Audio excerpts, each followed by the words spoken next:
Magandang araw sa inyong lahat. Maligayang pagdating sa aking kwento ngayon. Abangan ang mga kakaibang pangyayari na magpapakilabot sa inyo. Alam niyo ba na bagamat noong sinaunang panahon pa ng mga lolo ng lolo natin ang mga aswang-aswang na yan. Pero mas naging kilala o nagkaroon ng katatakutan patungkol sa kanila. Magmula ng dekada 70 hanggang sa pagsisimula ng dekada 90. Noong mga panahon kasi na ito, ay mas lantaran o nagkakaroon na sila ng mga paraan para makakuha ng kanilang biktima. Nakikisalamuha sa mga tao, nandalason, nagkakaroon ng mga sabuatan at tila nawala na ang mga sinaunang aswang na ang mga layunin ay makatulong sa kapwa nila Pilipino. Ako si Desa at ang karanasan na ito ay nangyari sa amin noong palapit na ang dekada 90. Sa kapanahunan namin noon ay tila kaming mga basang sisiw na takot kapag sumasapit na ang kadiliman. Walang kuryente, walang ilaw sa labas. Punong-puno ng kakahuyan ang buong paligid. Ultimong ang tunog ng ladaslas ng tubig sa may ilog ay dinig na dinig mo. Salat ng inoong mga panahon na yon. Kaya naman konsidera ka ng nakakaluwag-luwag kapag nakakapag-alaga ka ng mga hayop na pambukid at maging mga alagaing baboy at manok. Salat ang lugar namin noon sa mga ganitong bagay noong kapanahunan. Kaya pagtatakhan mo talaga na kapag sumasapit ang kalaliman ng gabi, kung saan patay na ang lahat ng apoy, ng gasera, ay siya namang biglang alulungan ng mga aso. Kahit na ang alaga naming aso ay nasa loob ng bahay, o hindi kaya ay nagkukulong sa silong na takot noon. At kasabay noon ay ang sabay-sabay na tunog ng mga hayop. Kagaya ng kambing, kalabaw, baboy, ibon. Na tila ba mga sama-samang nag-iikot o namamasyal.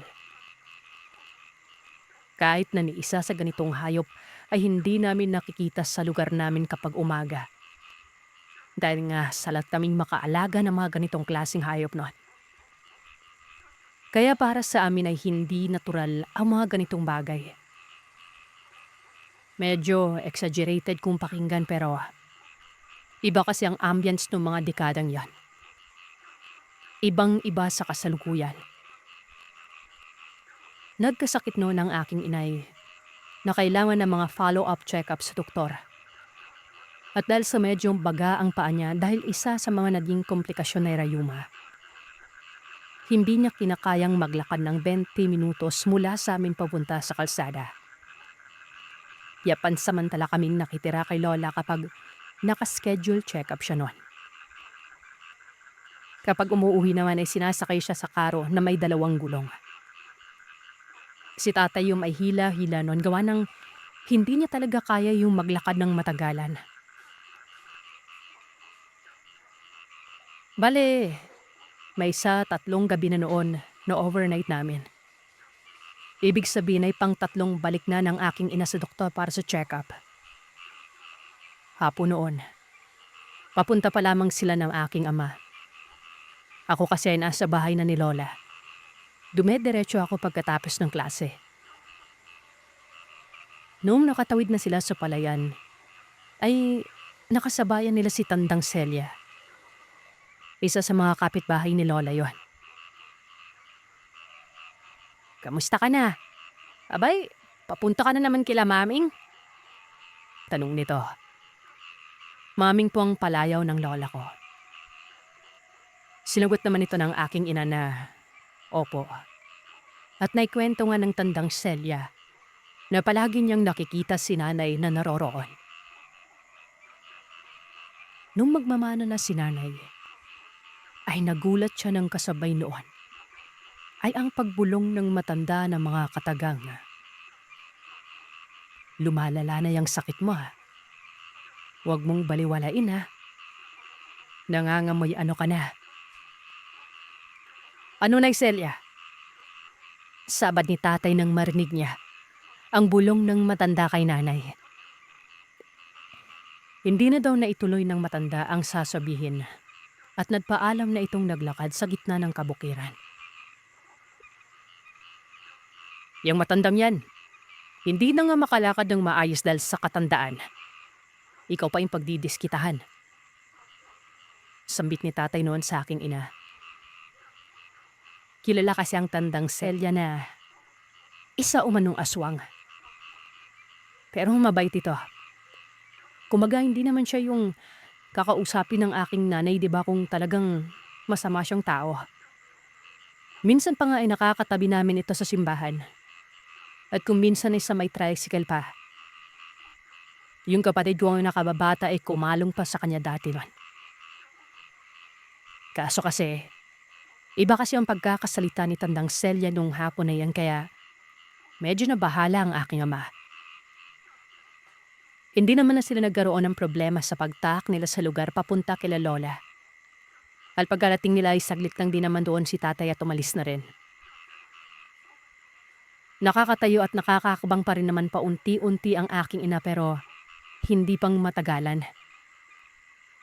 Kapag nalalamigan ito, lalo na pagsapit ng gabi, saka na ito nagkakaproblema.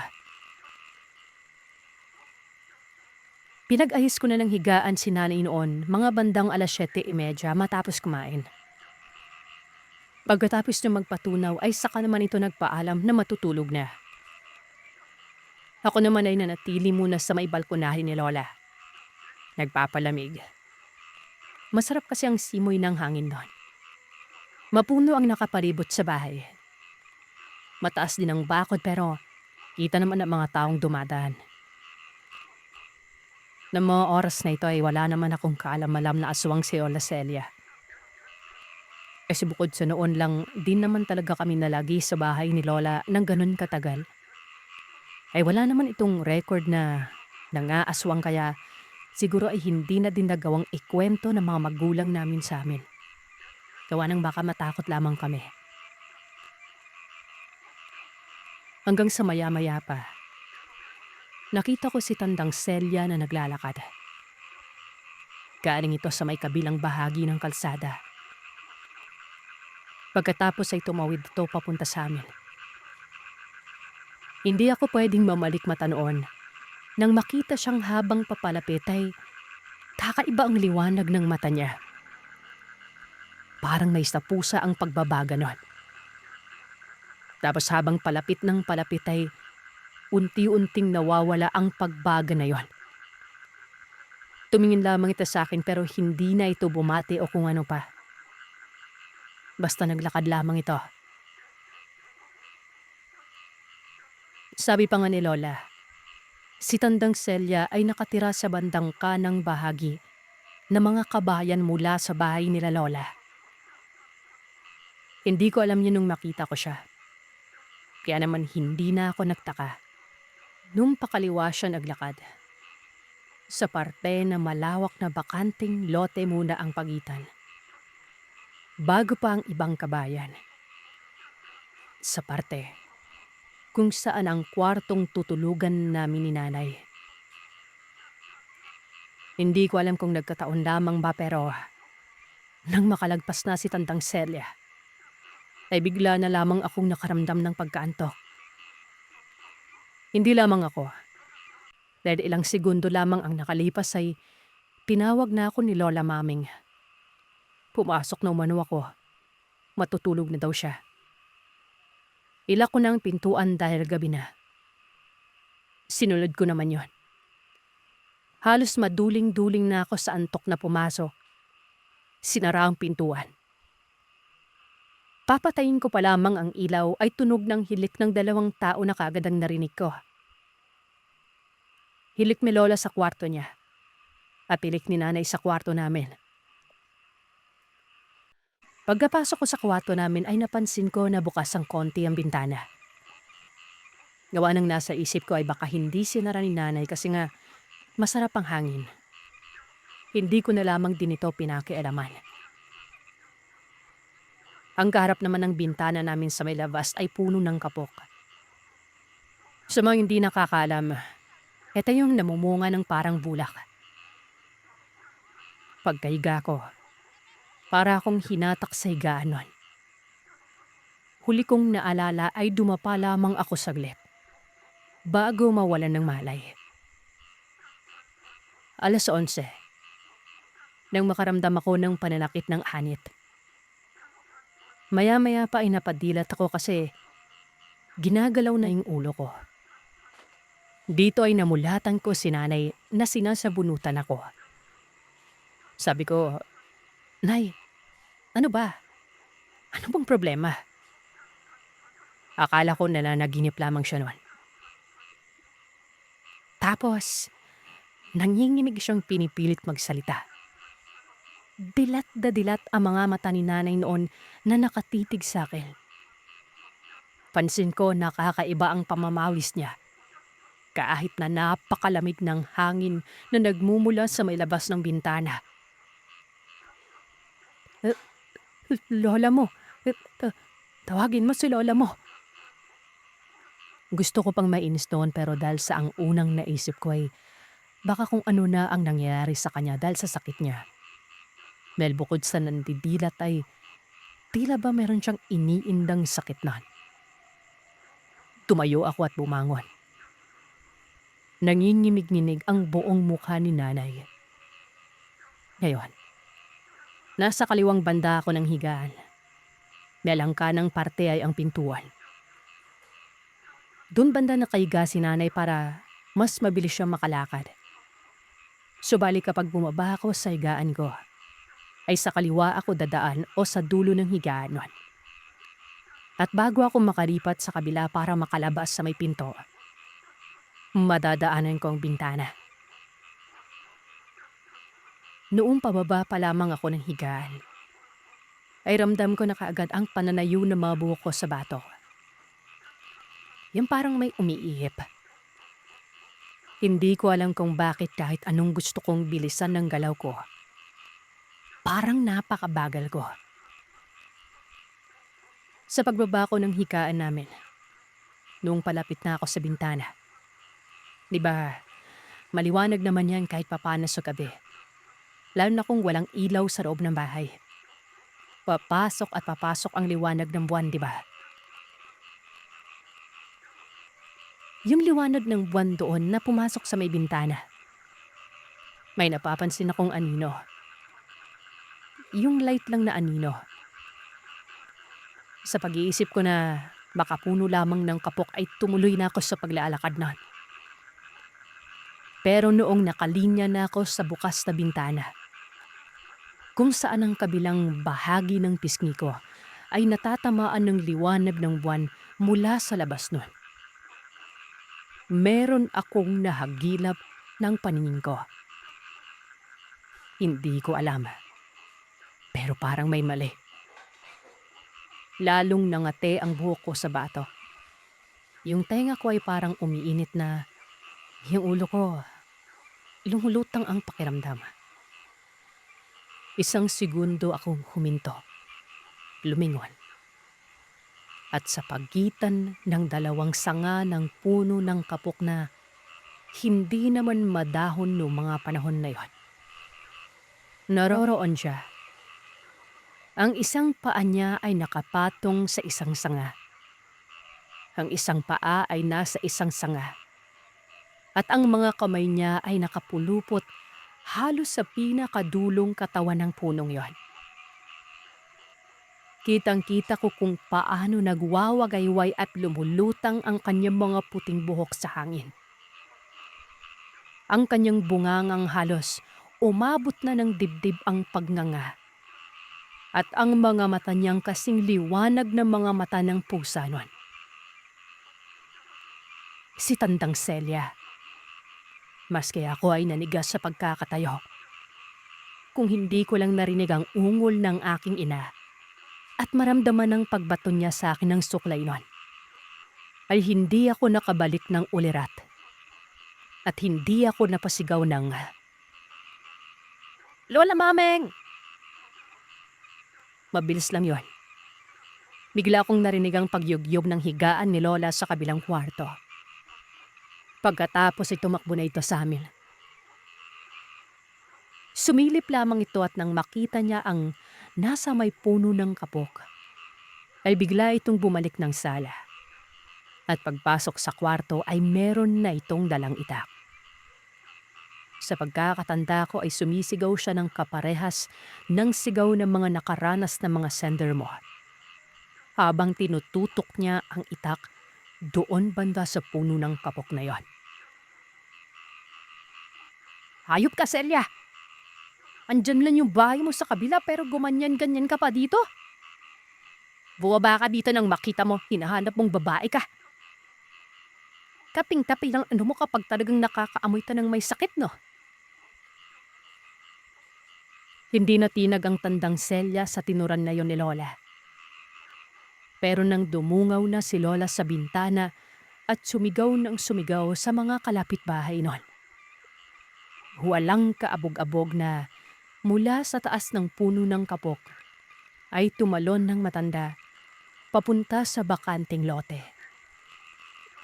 Tapos ang paraan pa ng pagbagsak niya sa lupa ay yung tipong hindi pa diretso sa may baba. Tila ba itong hinihipan ng hangin na lumutang ng ilang segundo pababa. Parang may slide.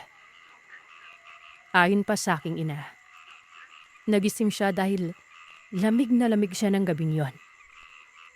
Babangon sana siya para isara ang bintana pero nakita niya ang matanda at hindi na daw siya makapagsalita. At yung paang dinadamdam niya ay hindi niya rin maigalaw. Imbis na check-up lang, na-confine sa ospital si nanay. Sa gulat at galit ni tatay ay sumugod dito sa bahay ng matanda. Pinag-iitak ang mga pader at kawayan. Ultimong ang kawayang hagdan ng bahay na yon ay hindi nakatakas sa galit ng aking ama. Sigaw lamang ng sigaw ang matandang ito na ipapabarangay niya si tatay. Hanggang sa awatin na nga ang aking ama ng barangay. Inintay nila si tandang Celia na masomon sa barangay pero hindi naman ito nagpakita. Ang dahilan niya nung sinundo pa siya ay baka daw patayin siya ni tatay. Kumalat ang nangyari na yon. Kaya lalong naging iwas ang matanda sa mga tao. Si nanay ay nabuhay pa ng ilang taon. Hanggang sa unti-unti siyang magapi ng sakit. Pero magmula noon ay hindi na namin siya pinalalagi sa bahay ni Lola. Dahil baka kung ano pang gawin sa kanya ng kapitbahay ni Lola na isang aswang.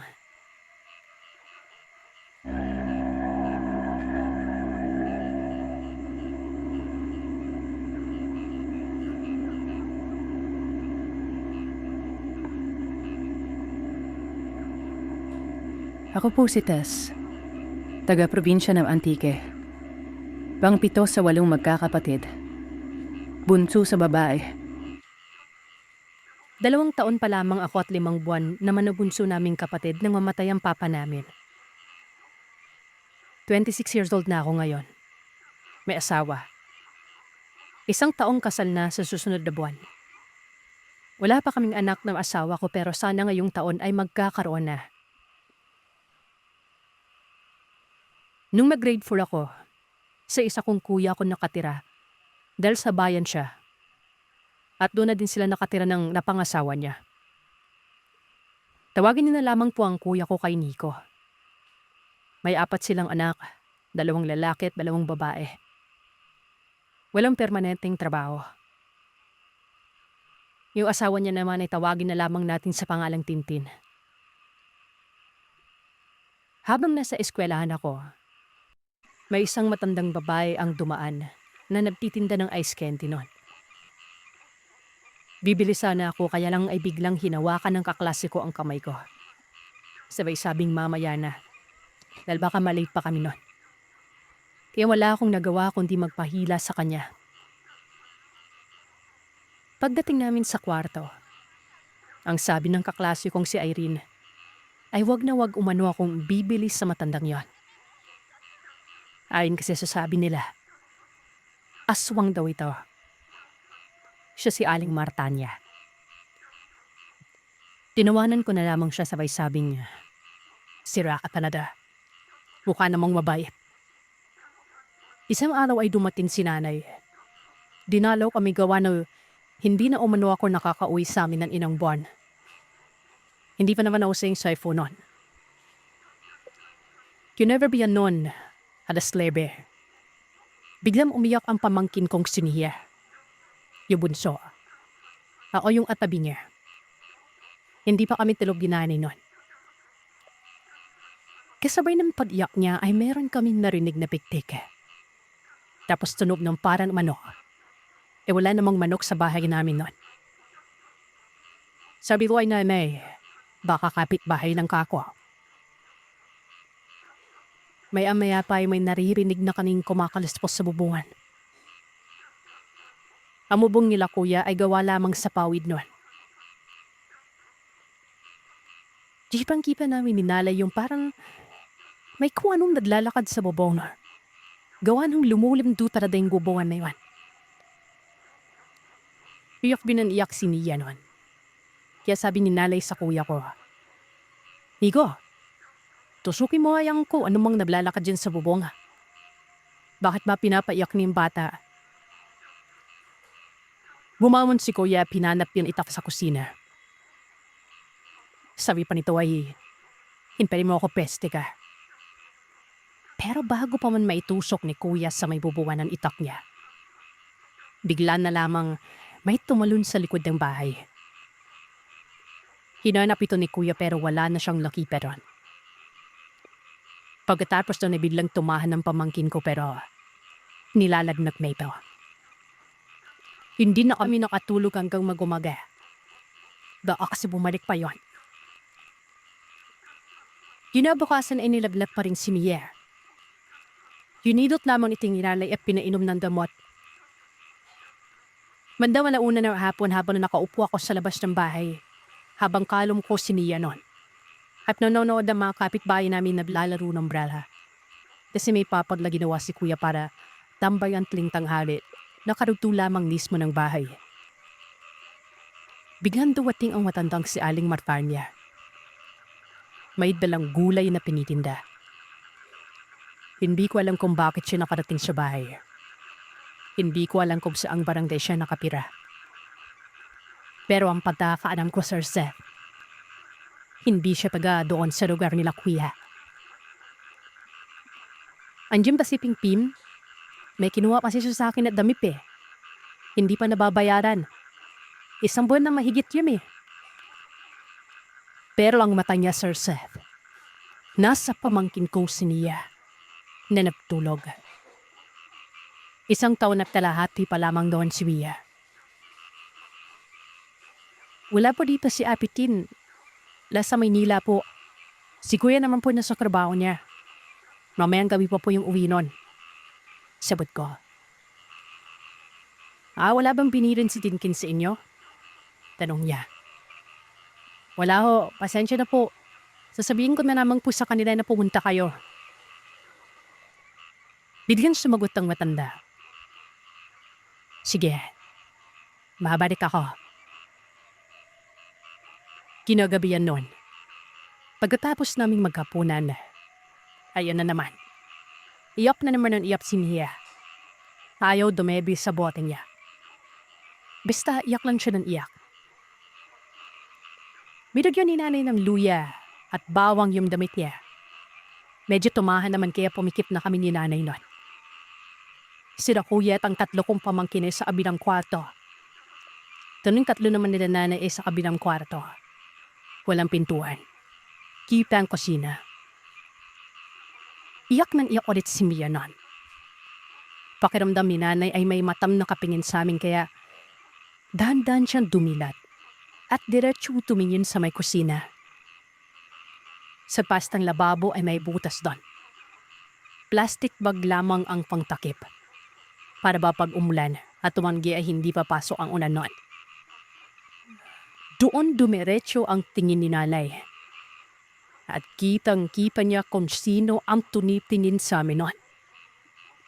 Walang iba, kundi si Alin Martanya. Ang pipig ng matanda ay sa pamangking ko si Nia. Masakit umano itong tumipig. Naglalaway na parang ewan. Hindi ko nakipagawa ng nakatalikod ako nun. Magkaharap kaming inanay. Kaya siya lamang ang nakakita. Bigla siyang bumangon at dinuro-duro si Aling Marpanya. Nagulat ako dahil ibang-iba ang boses ni nanay ng gabing yon. Pero siguro sa sobrang galit kasi iyak man iyak si Nia. Hindi ko alam kung ano ang gagawin para tumigil ito sa kakariyak. Ikaw na babae ka. Ikaw pa na yung nagpapalak sa apo ko eh. Hindi ba sinabihan ka na wayasikin pinpito? Nasa Maynila? Nagtatrabaho para magkapera. At nang mabayaran ka. Walang hiya ang babae ka. Bakit yung bata mo nang alam? Walang kamunguang dinadamay mo. Nico, labasan mo yung babaeng to na pinapayak yung apo ko. Walang hiyang babae na yun. Bukas na bukas maghanap ko ng pambayad dun sa babae yun ha. Dinuduro ni Nala yung matanda. Bigla na namang nag-iba yung mukha nun. At ang paningin niya ay buwaba na para bang nahiya o ano. Yubabas si nanay pati mga kapitbahay. Naglabasan na din. Wala na dun si Aling Marpanya. Inirugroup nila palibot ang bahay ay wala na talaga. Kinabukasan ay pinunta ni Kuya si Aling Martanya. Alam para ni Kuya, sa malapit na barangay lang pala ang bahay ng matanda nito. Bilayaran lahat ni Kuya yung utang ng asawa niya. Hindi na binanggit ni Kuya sa matanda ang nangyari noong gabi yun. Ang sabi naman ni Kuya, sana daw sa pag-uwi niya, naayos na lahat kasi nung umalis si Kuya sa bahay, ina-apri pa rin ng lagnat si Nia. Kamangu lamang umano matanda kaya nagpasalamat si Kuya Lon. O karaping niya ng bahay, maayos na maayos lang pamangking ko. Parang hindi nagkasakit. Simula noon ay hindi ko na nakikipang nagtipinda ng ice candy si Aling Martanya. Dahil sa eskwelahan, tawagin na lamang po ako sa palalang Dondon. Aming mga kliyenteng ibabahagi ko sa inyo ay mula sa aming pamilya. Mga iba't ibang karanasan tungkol sa malaswang. Hindi po ito rin kadaya na ibang kwenteng yun na may plot mahaba pero dahil ng sabi ko ay iba't ibang karanasan po ito. Ipinawanak ako sa isang probinsya sa isla ng Palay. Bali bago pa man ako ipinawanak handang sa paglaki ko, ay marami-rami ng mga kakaibang karanasan ang aking mga amadadak at mga taong nakapaligid sa area. Patungkol sa mga balitong nilalaw. Kabilang na mga maligno, lawalupa, mga engkanto at kung ano-ano pang mga elemento namumuhad sa mga liblib na parke ng lugar. Isa-isain ko ang mga karalasang naalala ko na ikinuwento sa akin at mismong naranasan namin noong nabubuhay pa ako patungkol sa mga aswang. Unang karanasan, itay mga panahong ipinagbubunpis mo na ng aking pipa ang isa kong pinsan. Bata pa ako nito kaya parang hindi ko maalala yan.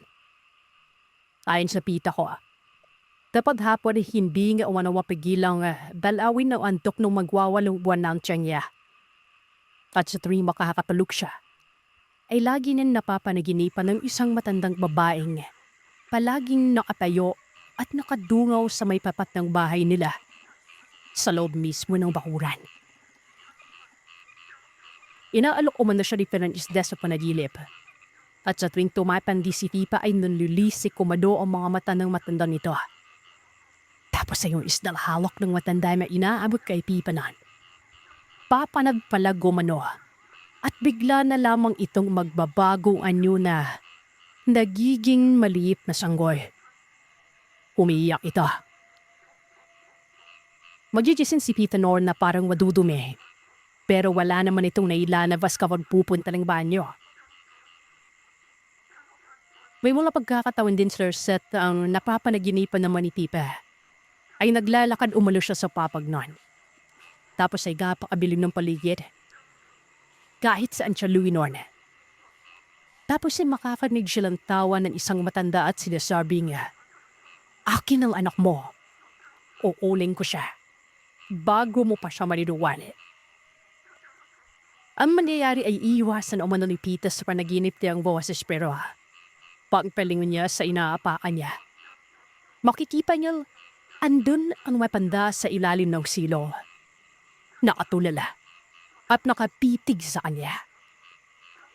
Sabay hahawakan nito ang mga paa ni Pita at pipisirin ang tiyaluto pababa. At pagdayak ng sanggol ay para itong nakakita ng paborito niyang pagkain. Naglalaway na namumula ang mga matanan. Di maulit madugising si Pita na pawis na pawis. Paulit-ulit na mga palaginip niya ito. May hindi na niya umano makalimutan ang itsura ng matanda Circe. Patulis ang hugis ng mukha nito. Palaging nakalugay ang mapula-pula na may halong uban na mga buhok. Di ilan na lamang ang mga ipin. At palagi pag may balabal na itinduan. Nakayapak lamang ito.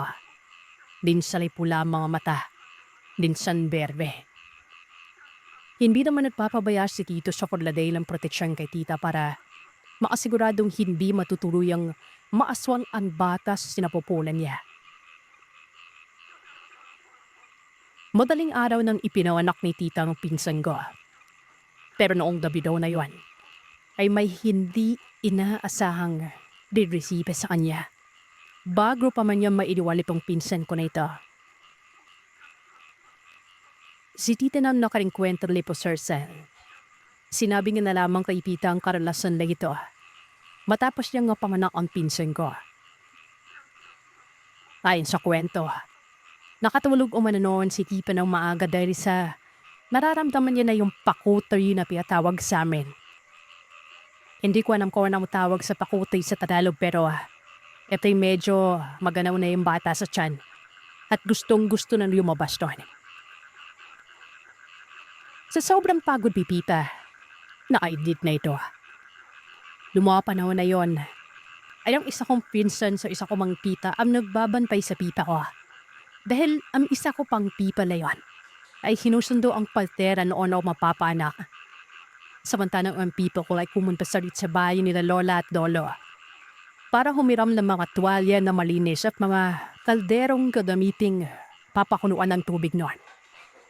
At kung ano-ano pa. Pagbalik ni Pipo doon sa bahay nila, napahinto siya ng makipang sa may bakuran ay merong nakatayo at nakaharap sa may bintana kung saan ang kwarto nila noon at kung saan natulog si Pipa.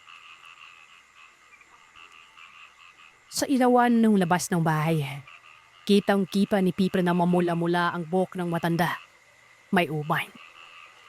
May nakalagay na ipin na telas sa balikat nito. Pinanong ni Pipa kung ano ang pinagagagawa niya doon.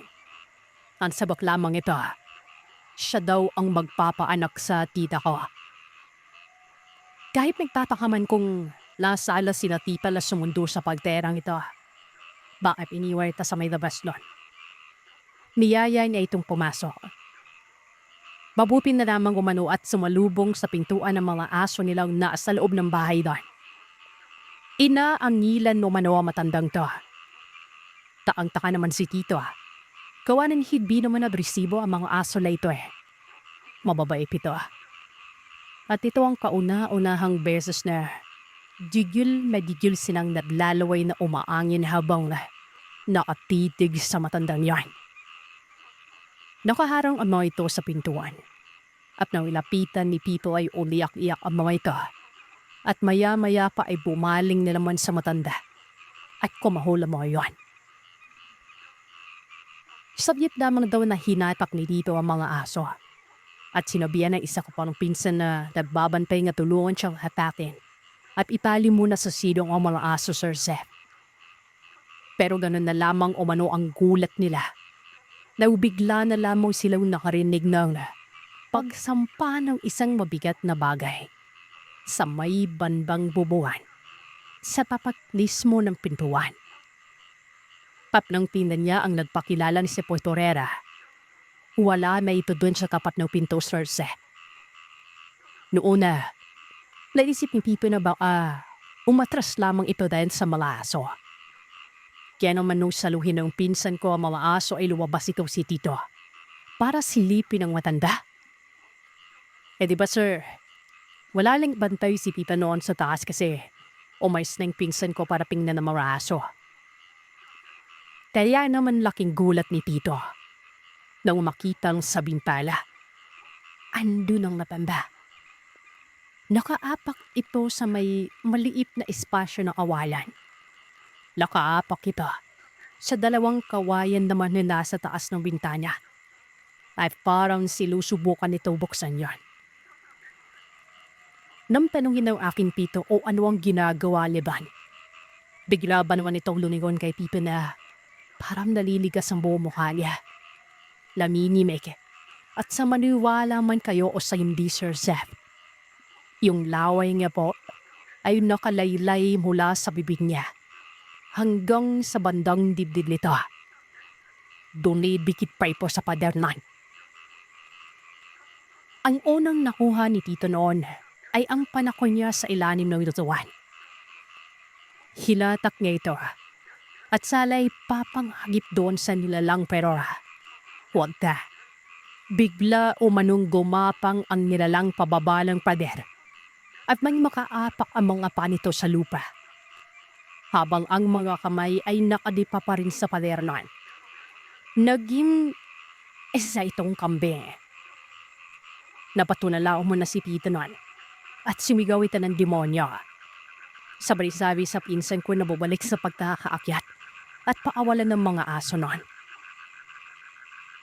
Patagawa noon ng pinsan ko. Saan naman labas ng mga aso at hinabol ito ang kambing na yan. Yamakbo umano ang kambing na ito na sa sobrang bilis ay hindi ito maabutan ng mga aso. Hinabol pa rin ni Pito pero napahinto na lamang siya. Nang sumalubong ang kambing sa may bakod ng bahay sa tapat ng isang puno lang.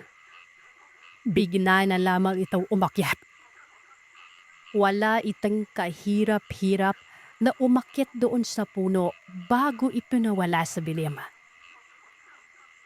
Dito na nagising si Pipa. Lalim sumakit ang tiyan niya. Dalibiting pumasok si Tito nun. Buti naman na hindi pa siya mamawanak sir dahil sa alam ni Pipa na aswang yon. Ay nagpasunog na lamon siya ng goma sa apoy. Makalipas ng kalahating oras, dumating naman yung pipa ko at syempre yung magpapaanak sa isang pipa ko pa. Nandun sila buong magdamag. Naikwenta ni Pipa ang nangyari at buti na lamang ay hindi ito nakapasok sa bahay. O hindi umano, baka iinunti-unti nila itong kainin ang nasa tiyan ng pita ko. Pinatawas pa nila si Tita noon pero ang sabi ay nagbabakas sakali lamang umano al aswal. Bukod sa proteksyong habak, sinabihan sila ng manggagamot na sa susunod kapag Daniel at buntis ay lagi bing magpatingin sa manggagamot. Lalo na kapag nakakapanaginip ito ng kakaiba. Ikanawang karanasan, ito naman ay nangyari sa isa opang tito. Ito namang parte na ito, uso pa po noon na tawag na manghihilo. Ito'y mga landalasan sa pamamagitan ng mga dasan o kung ano pang ginagawa para sa pansariling motibo. Sabi nila, para mag-alay ng kaluluwa sa mga kaliwa. At sabi naman ng iba ay para daw makapal-aswal o kung ano pa. Basta, ginagamit nila yung mga nalalason nilang mga tao na. Alam ipo nila people on. Kaya naman talagang unang kita pa lamang niya sa mga beritong uri ng tao. Anom na niya kaagad. Isang partikular na araw ng Sir Seth. Nasa may parang stall sila o kainan nun. Sa may panengke. Nang merong mapansin si Tito na isang palat na lalaki. Palinganin na umano ito sa paligid at para bang may hinahanap nun. Iba ang kutob ni Tito noong mga panahon na yan. Kaya naman hindi na inalisan ng tingin ng lalaki. At maya-maya pa Sir Seth, Yumapit ito sa isang lamesa kung saan may abalang kumain doon. Tapos ay pabalik-balik lamang ito na parang nakikimatsyag. Maya-maya pa, noong minumingon palayo ang isa sa mga andon, ay bigla nitong ipinatong ang hintuturuya sa bibig ng baso nito at para niyang kinalabit ang basong yan. Kilatok gamit ang daliri ng 2 beses. Parang papaiba, pero hindi kahida-hidala. Pero katulad ng people na alam ang ganitong taktika, walang dudang manghihido ito. Ang ginawa lamang nito ay kinalabit ng daliri nga ang baso dahil sa mahaba nitong kuko ay merong nakatagong kung anong panlasan guard. Handan sa ipinara, bago pa man inuman ang basang yan, na isa sa mga kumakain ay biglang nakialam si Tito at ang isang kumparing niya. Sinabi po ang payat na lalaki at pinapalitan ng basong yan. Tila ba napahiya ang lalaki, Sir Zep? Hindi ito tumanggi o umamin malamang pero mabilis itong nablakad palayo at nagsusumiksik sa ibang tao bago magkagulo. Kipan-kipa pa umano ni People ang hindi mapapag-alis ng pitid sa kanya bago umanis yun. Akala nila Peter, yun na yun. Akala nila ay simpleng manlalason lamang ang lalaki pero hindi nila inasahan ang mga sumunod na nangyari. Kinahapunan noon ang umuwi na sila sa daping dinadaan na nila. Lamagrubat man ay kaya nilang tahapin kahit pa umano nakapikik nun. Mapaumaga man o gabi. Doon na sila inabot ng bagat. Dahil ng ibang uri ng bagat ay niligaw umano sila. Hindi sila makarating sa bandang dulo ng pinadaanan nila. At paikot-ikot lamang sila sa puno ng sampalok noon. Maya-maya pa, imikot ang paningin nila na para bang hilong-hilo sila. Dahil sa alam ni Pito nakakaiba na noon. Doon na nila hinugot ang panika nila mga carrot up with a siwas sa paligid. Bida na nagkaroon ng kakaibang pangyayari noon, Sir Seth. Dahil bawat wasiwas nila ay para bang napupunit ang paligid. May naaaninag sila sa hangin noon. Binilisan nila ang wasiwas at napansin nila na unti-unti na nilang nakikita ang itsura ng kapaligiran. Madilim na at malayo sila sa daanan nila doon. Pero doon pa rin sila sa gubat. Winasiwas pa nila mga dala nilang karit sa paligid. At dito, sa isang gilid ay may nahagip sila noon. Isang payat na anyo ng taong nakatayo at matalim na nakatitig sa kanila. Hindi sila maaaring magkamali. Ito ang lalaking muntik ng manlason sa may palengke noon. Napakasama ng titig nito sa kanila. Dito ay dagli-dagli nilang nilapitan ng nakatayong lalaking ito. Mabilis umano itong nakailag sa bawat hambalos nila ng daladalang patalim. At nang mahawakan nila ito sa braso, napakadulas ito. Pagkabuka ng bibig niya, kinuskos niya ang ipin niya sa taas at sa baba noon. Bumubo ito ng tunog. Pinilit pa umanula itong kapitan pero umikot na naman ang paningin nila na para silang nasa loob ng isang ipo-ipo. Nagsususuka silang tumakbo hanggang sa nahulog at nadapala lamang sila sa kanal sa gilid ng sampalok. Madilim na, Sir Seth. Hindi lamang dahil gabi na, kundi madaling araw na talaga noon. Sa takot, mabilis silang tumakbo at imbis na diretsang umuwi ng kanika nilang bahay. Dumirekta sila sa bahay ng isang albularyo noon. Ginambala nilang pagtulog ng buong pamilya. Tinawag sila at kumpirmado. Yung manlalason at yung nambagat sa kanila, iisa lang. Isa umano itong aswang na may alam sa mga dasal para manlason at mambiktima o manlinlang ng mga tao. Dahil sa kumapit noon kila Tito ang langis, Yung hinatak nila doon sa payat na lalaking yon. Ang ginawa umano ng albularyo ay ginamit ito. Hinuli ito sa pamamagitan ng dasal nun. At alam mo, Sir Seth, makalipas lamang umano ng ilang segundo, matapos magdasal ng albularyo ay meron silang naririnig sa labas. At ang sabi nito, manghihingi lamang daw ito ng tubig noon. Pero imbis na pakinggan ng albularyo ay sinabihan niya ito nang umalis ka na sa baryo na ito. Huwag ka ditong biktima. Dahil sa oras na makita pa kita dito sa lugar na ito, ay idadamay ko ang pamilya mo sa pinaggagawa mong nilalangka. Isang matinis na tawa at biglang iyak lamang umano ang huling narinig ni Renan. Bago tuluyang mawala sa kawalan ang boses na ito, na bumubulong-bulong pa pero paunti-unti ring humihina nun. Mga bandang umaga na nga daw nakalis sila tito sa bahay ng manggagamot. At pagkalabas nila, napakabaho daw ng simoy ng hangin. Doon lamang banda sa tapat ng pintuan ng bahay. Natawa lamang umano ang albularyo at ang sabi nito ay hindi na nga babalik yon. Sa ibang lugar naman umano mambibiktima. Natawa na lamang umano ang pamilya ni tito nang ikwento niya ito. Maski sina lolo at lola pero kahit papano ay humanga sa katapangan na ginawa niya para pigilan ang sana ay pambibiktima ng aswang na manlason.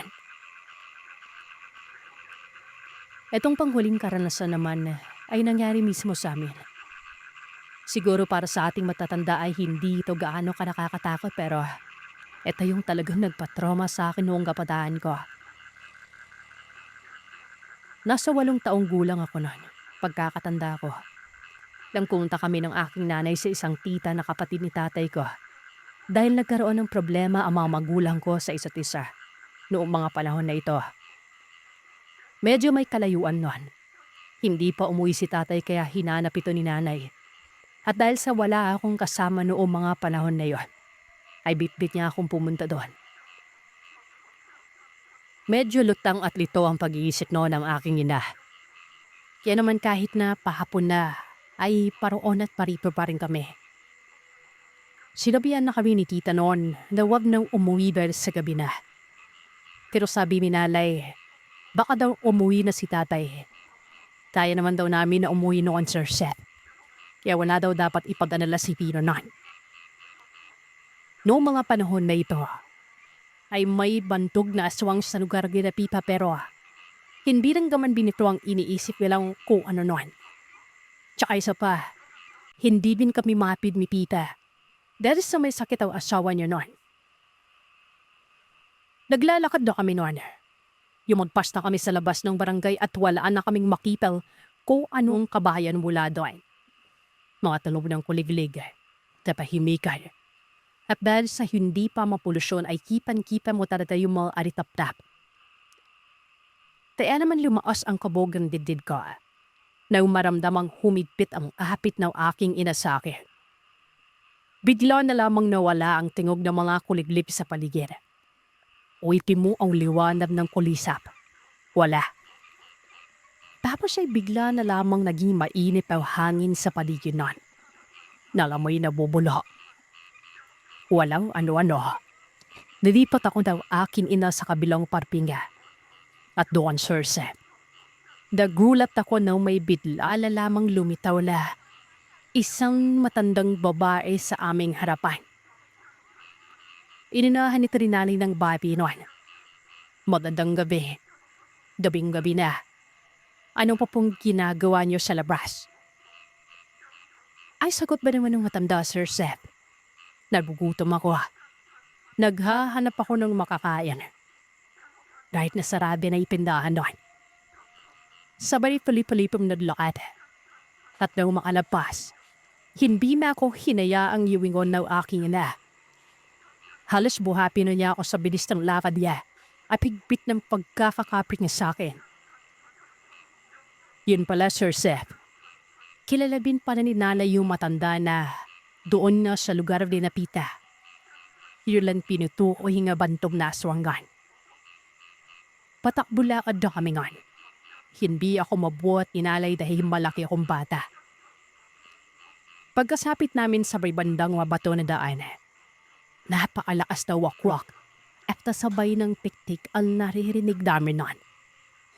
Parang uwak ang pilis ng boses pero tumatawa ito na maihahambing mo sa isang tawa. Hanggang sa walang ano-ano, bigla na lamang kaming napatigir. Sabay kaming napatingala. Napasigaw si nanay at napayakap sa akin samantalang ako ay hindi ko maalis ang tingin ko sa nakita naming dalawa. Paano ba naman, Sir Seth? Yung matandam na kasalubong naming tani kanina lang. Nasa harapan namin. Pero wala sa lupa na. Nasa may pabito ng hilera ng mga awayanan. Hindi ito nakasandal o nakatayo o nakahiga o kung ano pa man. Hindi nakadipa ito. Nakalara at benlilisik ang mga mataw na atipig sa kanila habang nakalutaw sa hangin at nakalugay ang mga hibla ng buhok nun. Sibigawan itong bigyan ni Nalay na napadalan naman kami. Ang dami kong problema, huwag mo na akong dadbeben pa. Hindi masarap ang anak ko. Yan pa daw sabi ni Nalay. Sinabi pa nila ako na ipamangkin ng kapatid ni Tatay na akilala din nila nun. Kung ano man ang mangyari sa akin, hahalapin daw ni Tatay ang matanda nito. Dito may lumayo ng tipig na parang hindi kami nakikipa doon. Grabe, Sir Seth. Iulaway niya hanggang layan. Naalala ko pa rin na mula sa bibig niya. Halos lumatad na sa lupa sa haba at lapot lon. Ang kasalad na ginawa nito ay kumapit ito sa may sala ng pinakamanapit na puno. At para umanong napakagaan ng katawan na bumaba ito doon. At pagkaapak sa lupa ay nabilakad ito sa likod ng mga kapuluan. Isang padaspas ang narinig namin at tulob ng malakas na wakwak. Papalayo sa lugar na yon. Hindi na ako pinaringon ni Nanay noon. Pero dali-dali kaming tumakbo ng walang pigil. Ilang minuto di man padalang tinakbo namin hanggang sa umabot kami sa talian ng Kanabaw. Na isa sa mga nakapira sa bukana ng baryo namin.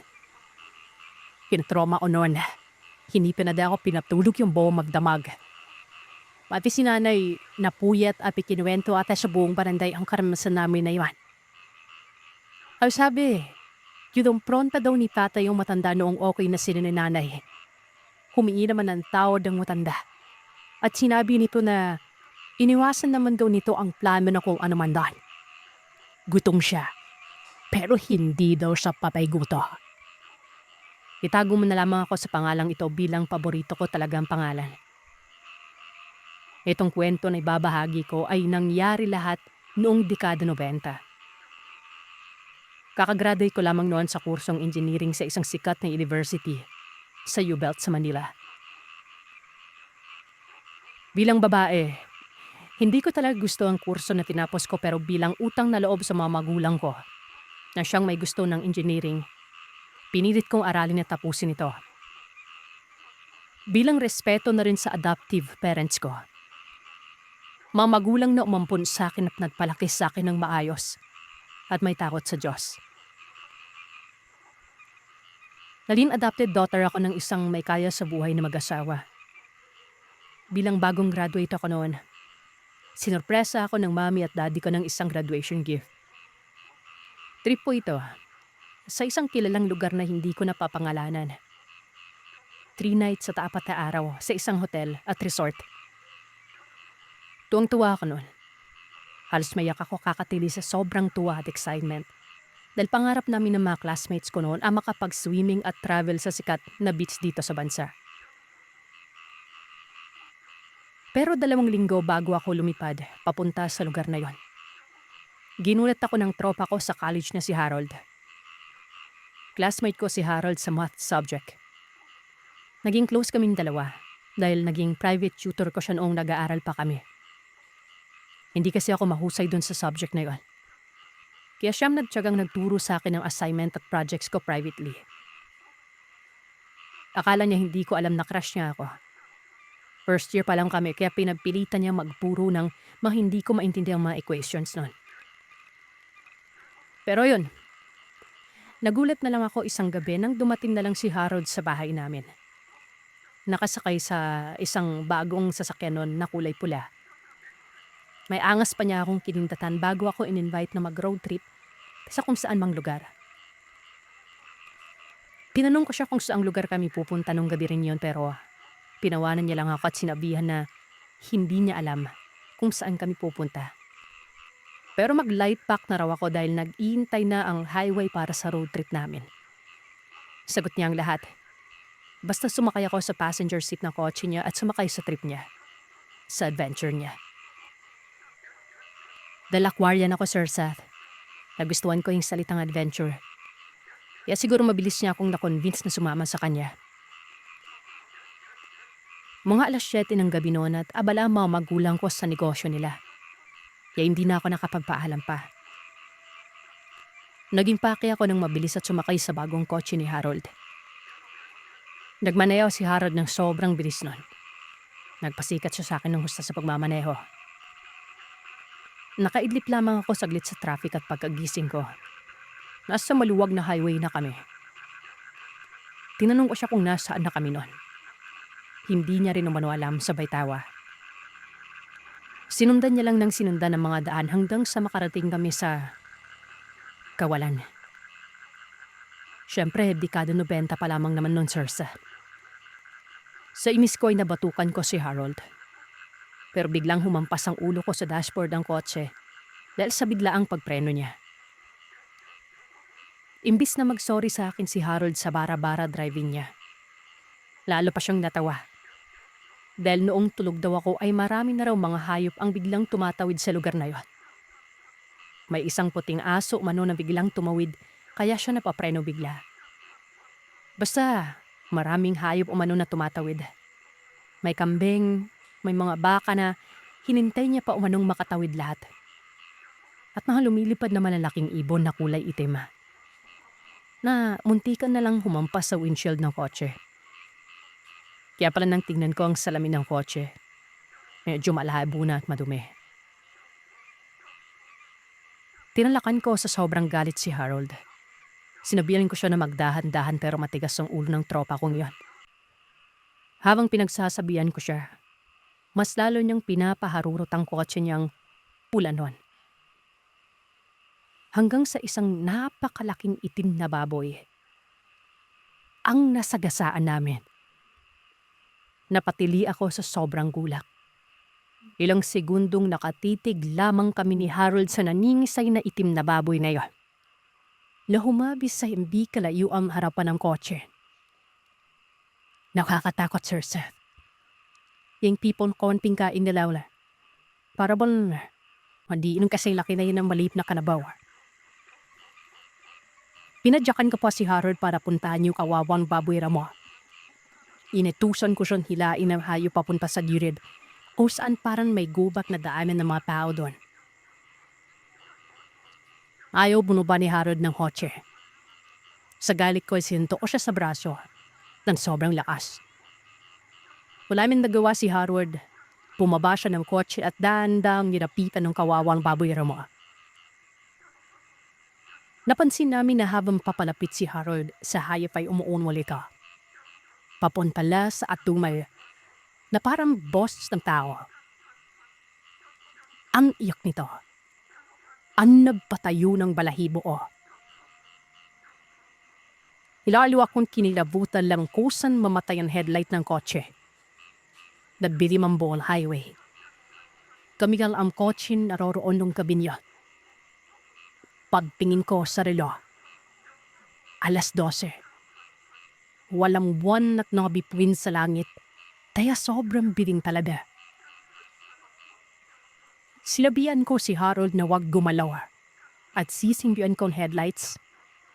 Kinalakala ko ang mga pindutan at pihitan sa kotse at biglang umilaw ang headlights ulit pero natigilan si Harold na. At pinawag ako gamit ang kabading ang boses. Bimaba ako ng kotse at lumapit sa kanya. Nasaan na yung baboy damo? Tanong ko kay Harold. Wala na yung baboy damo sa paligid. Kahit saan kami tumingin. Puro baging at nalapayap na puno ang nakikita namin. Sa takot ko, kinaladkad ko si Harold na umalis na sa lugar na yan. Tumakbo kami pabalik sa kotse pero napasigaw si Harold na bulagain at kadapin siya sa kanang kamay. Nang baboy ramo na nasa loob na ng kotse. Siwigaw ako sa takot. Nagwala ang baboy ramo at tumalimi ko papunta kay Harold. Napakot si Harold na. Napatakbo siya bilang natural na reaksyon sa sitwasyon. Pumasok si Harold sa loob ng madawag na gubat pero naabutan siya ron ng baboy ramo. Kinagat siya nito sa kanang hika. Malalaki at matatalas sa mga pangil man ipinahayop layo. Hindi ko lubos inakalang may pangil ipalinggan ng hayop, sir. May sula igin ito. Hindi ito pangkaraniwang baboy na anam labi. Gaya ng sabi ko ay mukha itong dambuhalang baboy na parang kalabaw sa lakas. Sa laki ng pagnasab dito kay Harold, wakwak ang hita niya. Kitang-kita ko ang lahat dahil patakbo akong sumunod sa kanya. Kakaiba ang kilos na malaking baboy na itim.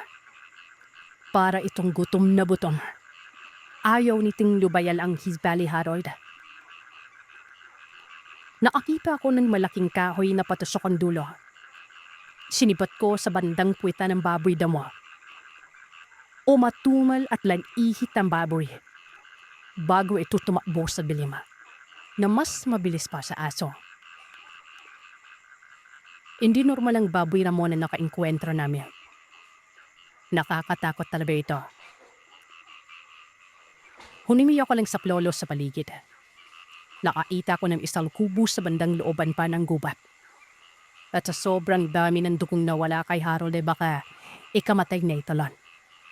Kaya naman humingi ako ng tulong sa isang bahay na may marka ng kusang tintuan. Kumatok ako at sumigaw ng saplolo. Matadar din bago bumukas ang tintuan na yon. Maya-maya pa, biglang yumuniknik kinukawalang tintuan. Bumukas ang pinto at tumambad sa harapan ko ang isang matandang babae na may suot na kakaibang kwintas. May mga palawip na bungo yung kwintas niya. Maliliit na bungo ng hayop, tulad ng paniki o bayawa. Parang galing siya sa pagdarasal mula ng nasipag kong mababal altar na walang santo o rebulto at crucifix ni Cristo. Sa harapan ng altar ay may nakaluhodlay sa pambabari. Mahaba ang buhok niya. Morenang bata. 12 anyos ang hula kong edad niya. Nakasuot siya ng puting pantulog. Nakadaw palad siya lang mapatingin sa akin. Nagkapitigan kami ng bata. Hindi ako abad nakapagsalita. Pero biglang napakadatlabi ang matandang babae na sa harapan ko. Nang makita niya ang dugo ang hipa ni Harold. Lapa na yan?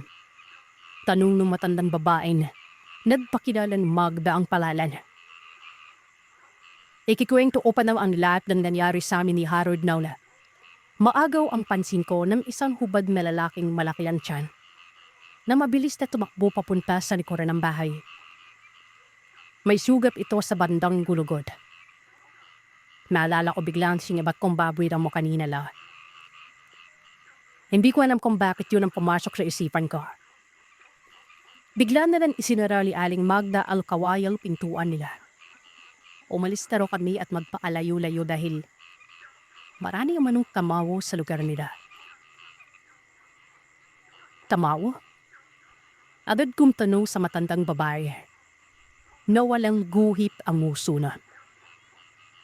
Nagpaliwanag ng pabulong si Aging Magda. Sabi niya, ang tamaw raw ay ang tawag sa aswang sa ilang bahagi ng Kabisayan. Yung mga sinuunang albularyo at manggadamo tao. Tumao, tumakama, at suksok ang tawag sa mabamis na aswang. Ang ilan sa mga ito ay nag-aano hayop tulad ng piyuan na isang baboy at tiktik at silik-silik na isang uri naman ng ibon. Digla akong nakarinig ng ungol wala sa likod ng bahay. Diyan nangyari yan. Mas lalo aming pinagtabuyan ni Aling Manda. Tumayo ang paladipang batang nagpakilala sa palalang Clarita. Para naibisto siyang sabihin sa amin ni Harold pero wala na. Sarabi lang pinto. Nakarinig ako ng mga kalabog mula sa loob ng bahay na yon. Malamaihinan buluman na punog kakaiba.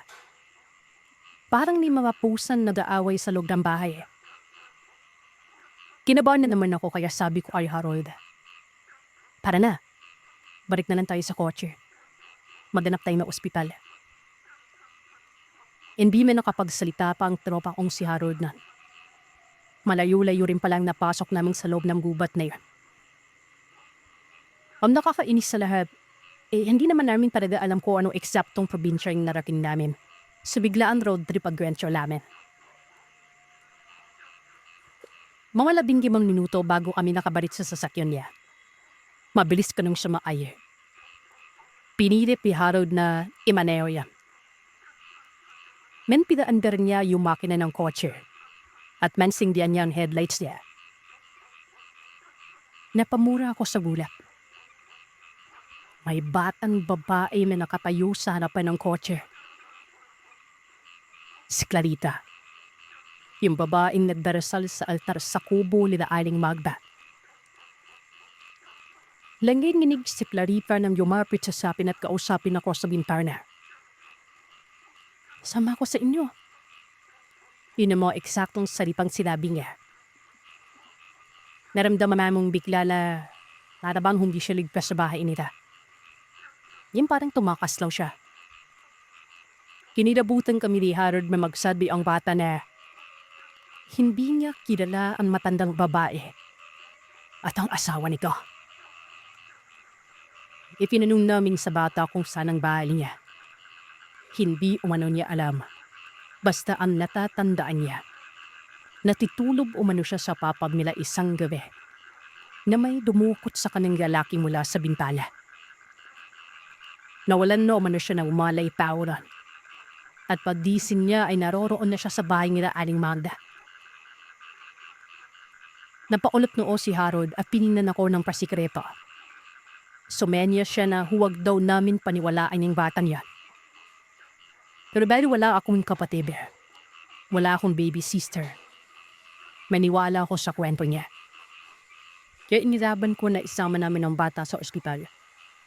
O kung saan mang ligtas na lugar. Para patulungan namin makauwi sa kanila si Clarita. Hindi, wag, hassle. Tanggi ni Harold na isama namin ang bata pero bigyan na lamang umiyak si Clarita. Ako na ang nabisisyon na parang ako ang may-ari ng sasakyan. Kinuha ko si Clarita at pinaupo sa likuran ng kotse. Kinumutan ko pa siya ng dalakong hilaw keeping a blanket na. Kitang-kita ko ang tuwa sa mga mata niya. Mga ilang saglit pa bago kami umalis dahil nagtalo pa kami ulit kay Harold. Ang call sa bata. Pero man ipamukha ko sa kanya na malala na ang sugat niya sa hitala. Doon nang siya pumalad na pumuntas na kami sa ospital. Kasama si Clarita. Pinaharurot ni Harold ang kotse niya. Hindi pa tag-ulan noon pero sobrang lamig sa paligid. Kahit isara namin ang bintana ng kotse, nanunuot ang lamig sa mga buto namin. Lalo na nang makita namin, nagsisimula ng mga kamuglang paitaas kaming sumuol sa makipit na bituka ng manok na highway. Doon ko la sinisi si Harold. Bilang hindi pa uso ang GPS noon at wala ka ng cellphone. Dahil kakagraduate kan namin at hindi pa para uso ang cellphone ng bikada niya. Nahirapan kaming alamin kung nasaan kami. Kinanong ko si Clarita kung anong probinsya yung narating namin pero hindi unanik ang bata. Marami akong tinanong kay Clarita pero parang may sablay lagi ang sagot ng bata sa bawat tanong ko. tatulad man idang taong tanar. Ang sabot ba naman niya? 35. Siyempre, napabalikwas ko na. Tinanong ko siya kung anong talasan ng tunay niya mga magulang. Pero ang siyabot niya ay isang lugar sa Visayas. Ang labo, di ba? Ang huli kong tanong ay kung bakit sumama siya sa amin. Tawa ang isinagot ni Clarita sa akin sabay pelukbong sa kumot ko. Para bang may mali sa bakan isinama namin. Nagtapinimen kami ni Harold at tarehon umiling. Men biglang sumabog ang anang guyom ng kotse sa likuran. Malas. Mabilis kaming bumaba ng kotse at pinglan yung gulo. Pero mali, Sir Seth. Mali kaming dalawa ni Harold. Hindi lang kami basta naflapan. Nasabugan kami ng gulong. Napakalaki ng butas na gulungan. Ladnip-nip kami ng sabay ni Harold. Adag ko siyang inutusan na palipan ng gulong pero dahil sa sugat niya sa hipa, lakiusap siyang ako na lamang ang magpalit ng gulong na yun. Wala akong alam sa kotse at saka babae ako nala sa gitna ng mabiyom na highway. Hindi ako safe ni magpalit ng gulong. Arapi ko raw. Yun na ang sinabi ni Harold sa akin. Nasunto ko pa sa pikon si Harold. Sa asar ni Harold sa akin ay padabog at paika-ikang naganap ng padiyer sa alas 2 na madaling araw. Nablakad siya kahit puno ng hamog ang paligid. Alam mo yung parang lasa value o tabaypay kami noon pero hindi. May kakaiba sa lugar. Yung mga itsura ng mga puno ay para buong laipanin na ng mga 100 taon. Ang yuma ng paligid. Papigit sa lap. Walang mga pindahan at bahay. Naiwan akong mag-isa sa highway. At hilapid na upingin si Harold habang naglalakad papalayo sa harapan ko. At dahil malamig ay nagpa siya akong bumalik sa kotse. Pagtalikod ko ay napigilan ako bitiga, Sir Seth. May kung anong matabaw hayop labahan ba ang naglalakad. Mula sa likuran ng kotse. 10 metro ang layo mula sa kinapapayuan ko. Hindi ko mawari kung ano pala ba yung mahayop dahil sa apal ng hamog pero nang maliwanagan ng paniing ko. Napatili ako sabay pasok sa loob ng sasakyan. Baboy Ramo. Yung baboy Ramo na kumagat sa hita ni Harold. Parang yun dyan. Pilo garip level ito gusto kaming respakin. Nakabukas noon ang mga bintana ng kotse. Sir Seth, hindi ito automatic. Wala bin sa akin ang susi hindi ko malak ang mga pinto at bintana kardat. Binukwam kami ng baboy Ramo sa bawat bintana ng kotse niya. Wala kaming nagawa ni Clarita kundi ang sumigaw. Tinawag ko ang life ng santo. Habang pinoprotektan ko si Clarita na nakatalukbong sa likod ng sasakyan. Nagulat na naman ako na umihip ang baboy Ramon na tila halimaw na. Hindi normal na iyak ng baboy ang narinig ko. Boses demonyo ang baboy na itim habang pilit nitong sinusuwag ang pintuan ng kotse. Parang gusto niyan tungkabi ng pinto at kainin kaming dalawang babae ng buo. Iniyak si Clarita at sinigaw. Shailene! Asawa ni Alimat ba yan? Kinilabutan ako sa narinig ko. Tabalaw! Sigaw ni Clarita. Maya-maya pa ay humingi ako ng sakilolo kahit na alam kong walang makakarinig sa akin dahil wala ng ibang tao sa highway. Pero nagkamali ako. Nagulat na naman ako na may malakas na bumato sa ulo ng baboy Ramo. Si Harold ang nagligtas sa amin ni Clarita ng mga oras na yan.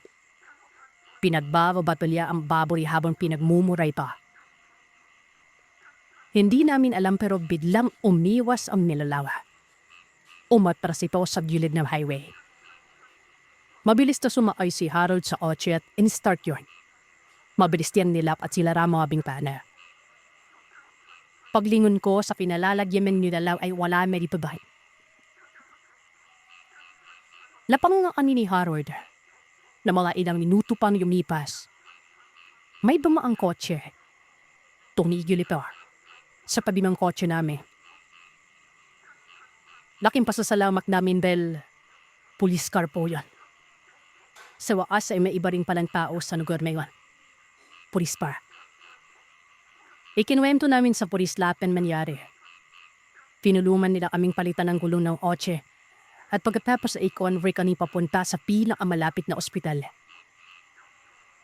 Napadpad kami sa isang lumang ospital na mukhang maliit na klinikal. Doon ay inasikaso ng mga doktor ang tropa kong si Harold. Habad na ginamot at dinendahan ng malaki ng sugat. Habang ikinikwento ni Harold ko ang mga tunay na nangyari sa amin ay napansin ko mahirap bot sa tingin ng mga nurse at doktor. Nagbubuluman sila na para bang normal namin sa kanila na yung mga tao talagang binabaladuan. Nakatulad ni Harold. Naalala ko bigla si Clarita. Naiwan siya sa kotse. Nagpaalam ako kay Harold at patakbo kong binalikan si Clarita sa parking lot kung saan nakapark ang kotse nun. Napasigaw ako sa gulat nang buksan ko ang pintuan sa likod ng kotse. Isang itim na nirlaw ang sumagpang sa akin mula doon. Dahilan para mapahiga ako sa batuhan parking lot. Tamawo! Sigaw lang isang matandang lalaki na nagpipinda noon. Apo yun ni Magda! Sigaw lang isa pang babaeng mukhang chismosa. Apo ni Magda ang nilalang na itim. Sa totoo lang, noon lang ako nakakita ng ganun kalaking nilalaw. Nakakatakot ang itsura nito. At sabi ng mga pindera sa labas ng ospital, Rizal aswang umanayuan. Lumabas sa kotse ni Harold at bigla na lang nagtatatakbo papalayo sa dilim. At ang pinaka nagpahilakbot sa akin sa lahat, ang nilalang na yun, na aswal, ay si Clarita, apo ni Aling Magda. Napahinto ako sa natuklasan ko. Matadala akong natulala. Hindi ko na nakita pa muli ang nilalang. Pati na rin ang babira mo. Itago niyo na lamang po ako sa pangalang Fatima. Ang kwentong ito, naranasan namin mismong magkapatid bago namatay ang aming ina. Nagumpisa ang sakit ng nanay namin. December 27, taong 2000. Lagi na lamang siyang nakahiga. Matamlay ang katawan. Tinanong siya ng ate namin. Anong nangyari sa kanya? Kung okay lamang siya. Ay naman kay nanay ay ayos lamang umano siya noon. Sabi ko sa ate ko na tawagin na lamang natin sa pangalang Arbaya. Parang iba na ang itsura ni mamang. Parang maputla. Hinihintay namin na umuwi si Papang doon para madala na namin si Mamang sa ospital. Ang tatay kasi namin ay nasa kapatid niya sa bundok. May pinapa-chainsaw na kahoy para pangpagawa ng bahay. Malayo din sa lugar namin ito. Ang negosyo kasi ng magulang ko ay lumber. Nagbibenta ng kahoy. Ang tatay ko mismong nagpuputol ng kahoy para ibenta naman ang aking ina. Habang tumatagal, palala ng palala ang sakit ng nanay ko. Buwan ng Enero, 2001. Napagpasya namin ng ate na ipa-check up namin si nanay. Nagsangla pa kami ng relo nun para ipang check up kay mamang. Ginamit namin itong pampa-check up sa nanay namin. Nung nasa regional hospital na kami sa Cotabato, na-confine si nanay na tumagal din ng 2 linggo. Medyo nahirapan kami noon gawa ng nag-aaral kami ng ate ko. Second year high school kami noon. Lagi kaming absent gawa ng salit-salitan kami sa pagbabantay sa ospital. Hanggang sa pinauwi na kami ng doktor. Wala na daw silang nakitang sakit kay mamang. Sabi namin bakit ganun nanihina pa rin si mamang noon. Ultimong pagtayo niya, hindi niya kaya pag siya lang mag-isa. Kaya inaalalayan lamang namin ito. Nakauwi na kami sa bahay. At doon na nagumpisa ang kababalaghang nangyari sa buhay namin.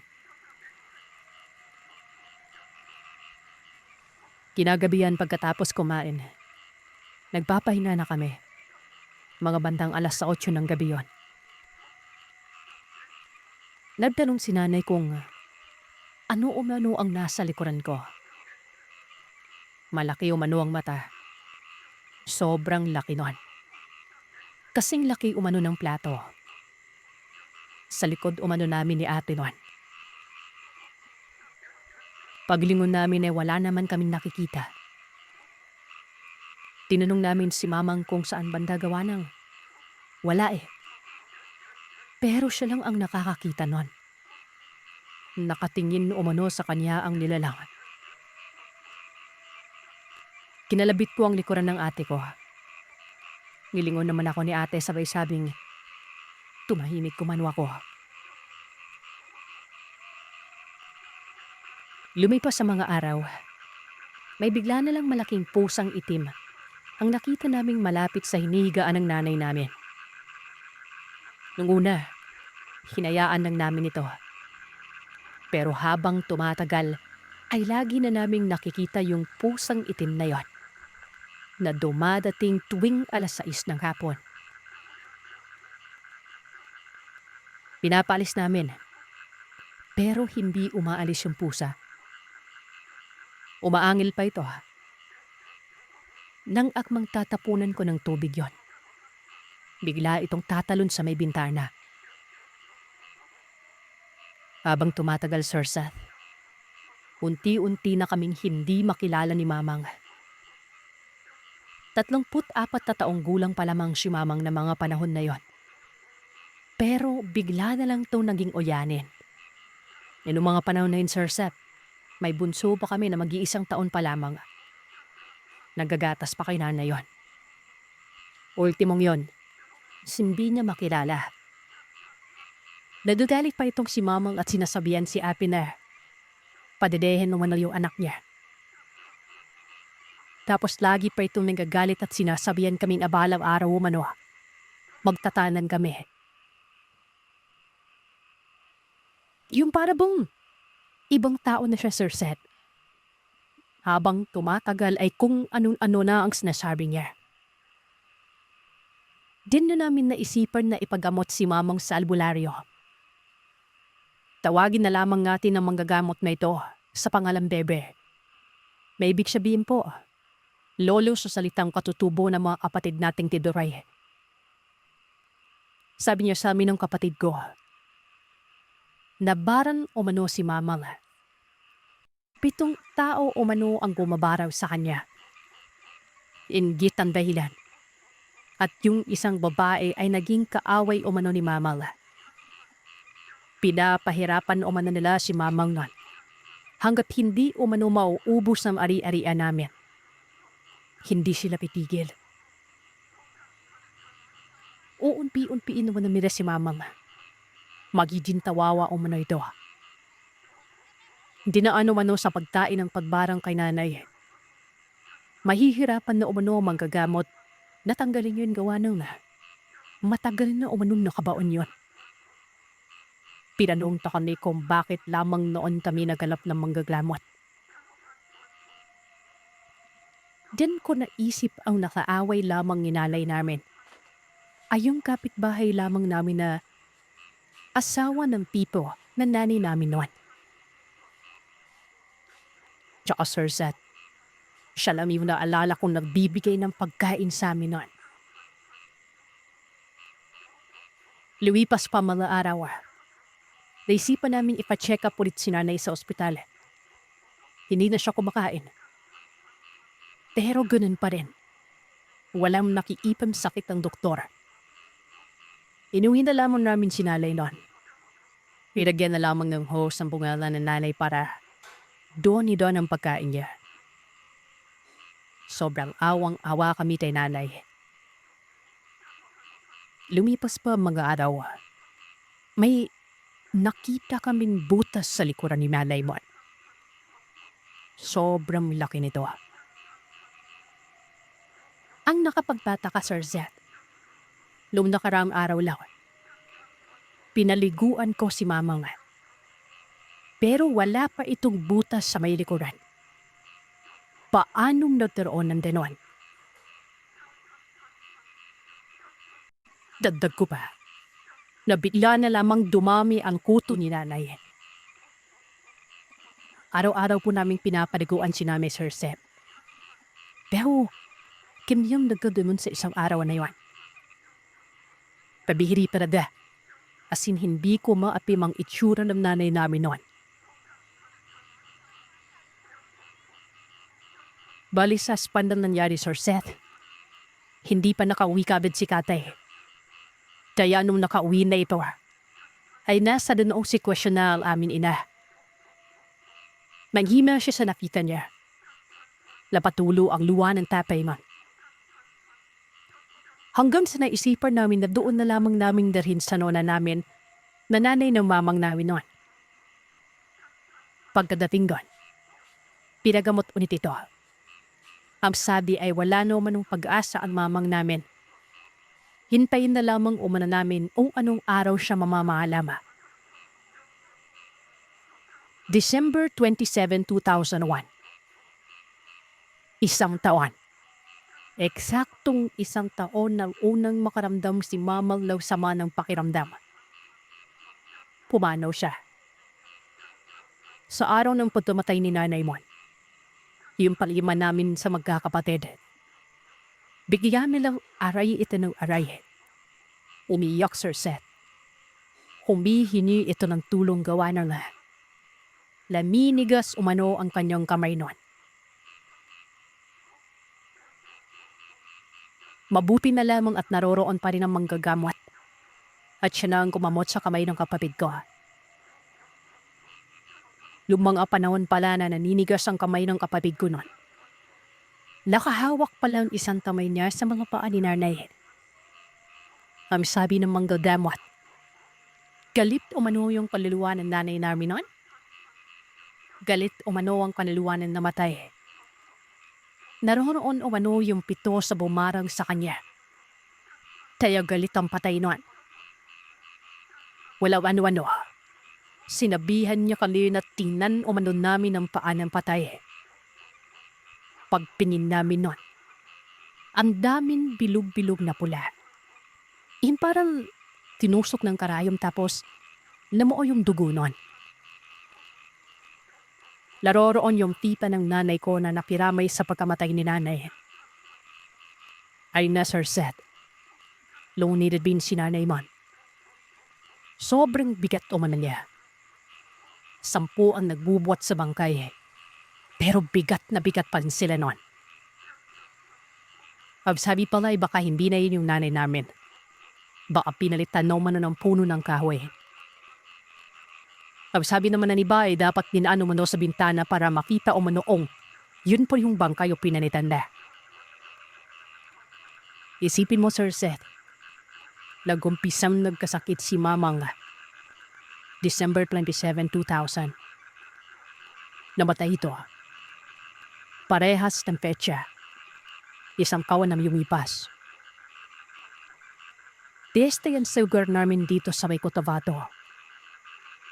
Talagang pinairapan ng 1 taon ng nanay namin. At magpasa hanggang ngayon. Dala-dala namin ang bigat na yon.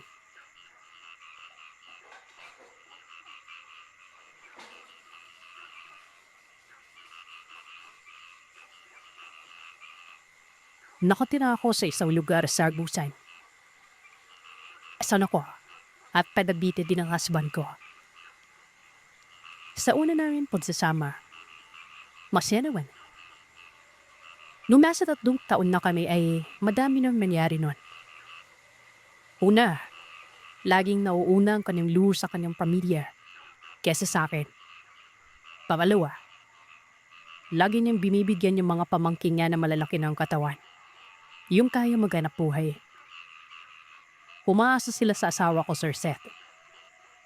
Ako naman, go lang ng go pero sa end of the day, parang napagtanto ko na lagi na lamang sila bumihimi sa asawa ko nun.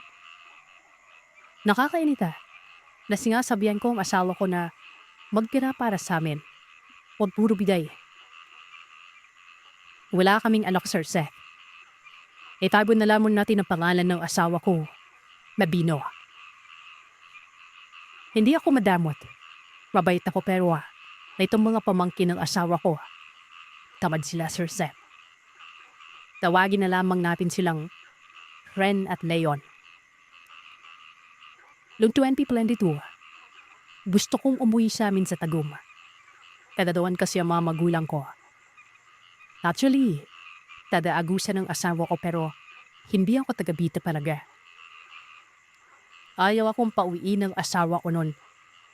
Dahil wala umano kaming pera. Dirit na dirit pa ito. Alam kong marami siyang pera ng mga panahon na yun. Dawa ng pag-umihini ang pamangkin niya. Dinibigyan niya.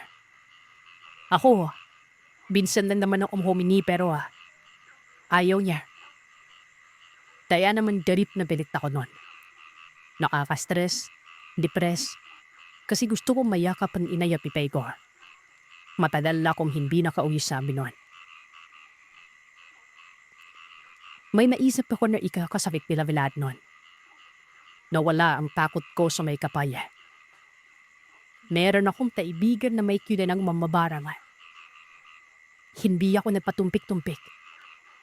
Binaram ko ang asawa ko at ang pamangkin niya noon. Silang tatlo. Binigyan ko ng leksyon. Talip na galit ako. Umiyak ako siguro dahil na rin ang miss na miss ko ng mga magulang ko noon. Nabulag ako sa galit ko. Dahil sabi ko, hindi ako madamot pero paano ba naman minsan lamang ako humingi pero hindi ako binibigyan? Mild lang yung barang na yun, Sir Zed. Hindi yung halos papatay ng tao. Yung nasa bahay na ako, sumasakit daw ang ulo nila at nilalabnat sila tuwing alas 3 na magaling araw. Mawawala na mga bandang alas 7 ng umaga na. Babalik ng alas 12 ng tanghali. Mawawala ng bandang alas 2. Babalik ng alas 4. At mawawala na naman. Hindi ko sila pinapansin. Sila lang ang nagtutulungan. Pag kumakain sila, hindi ako sumasabay sa kanila. Hindi ko rin sila pinakausap noon.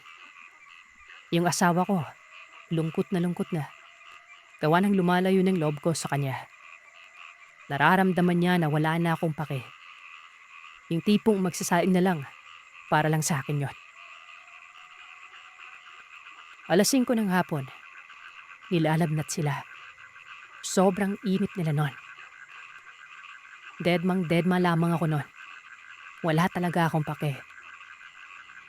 Gusto nila uminom ng gamot pero hindi ako tumulong. Hanggang sa maubos yung gamot nila kakainom. Hindi ko sila pinansin noon. Kinabukasan ay nagpunta yung tatay ng mga bata. Kapatid ng asawa ko. Siyang inutusang magbili ng gamot at pagkain nila. Hininan ako ng kapatid ng asawa ko ng budget na pangbili ng gamot noon.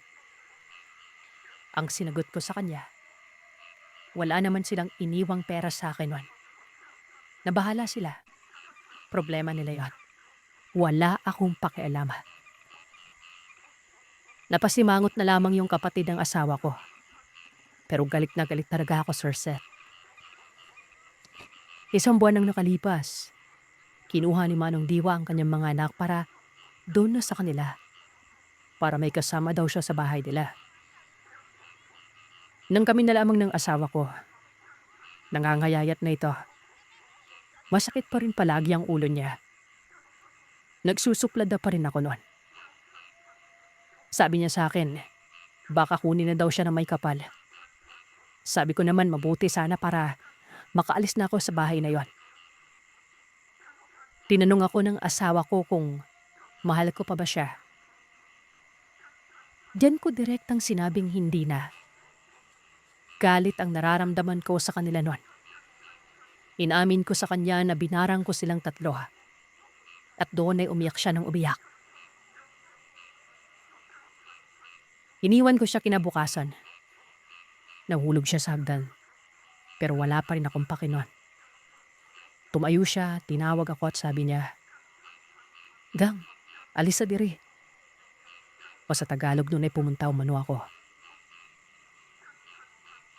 Lumuhod siya at nagmakaawa. Humingi ng tawad noon. Pinatawad ko siya. Sinabihan ko siya na okay, pupuntahan ko muna yung matanda yung inutusan ko na ibarang sila. Pinatigil ko yon. At sa awa naman na may kapal, natuto na yung pamangkin ng asawa ko at yung asawa ko mismo noon. Sa madaling salita, nagbago sila.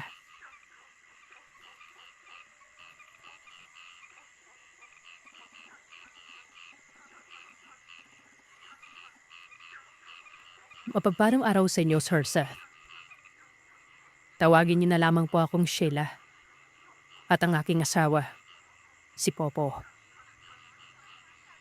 Tubong Laguna ako at gusto kong ibahagi ang aking karanasan. Nangyari ito noong 2022. Kakatapos pa lamang ng lockdown noon dahil sa pandemic. Kakapromote ko lamang noon bilang isang guro dito sa Laguna nang mapagdesisyonan namin ni Mister na bumili ng big bike. Mahilig kasi kami mag-asawa mag-road trip noon. Total ay hirap kami magkaanak kaya idinadivert na lamang namin ang aming frustration sa paggala.